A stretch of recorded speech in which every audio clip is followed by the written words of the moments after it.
দেখেন চার নৌকা। চার নৌকা তৈরি হচ্ছে। বাসটা দ্রুত দাও। আস্তে আস্তে দেখে। এখন কাটা হবে, কাটা হবে, পাস করে ফেলাম, কাটতে হবে।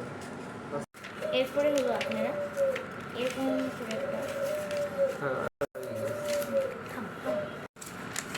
এই বাসটা আমার শুরু হলো। এরপরে এই যে এদিকটা বাঁচলো, দ্রুত এই যে এরকম করে এরকম করে পাস।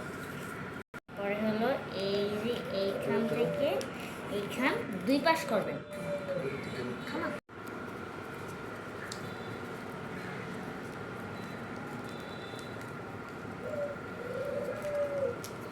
এরকম আবার এই দুই পাশ আর দুই পাশ দিবেন। থামা থামা পর্যন্ত আসার পর কাটা লাগবে, এই যে এই দুই সাইড, এই দুই সাইড। হ্যাঁ এই যে কাটা দেখান দ্রুত।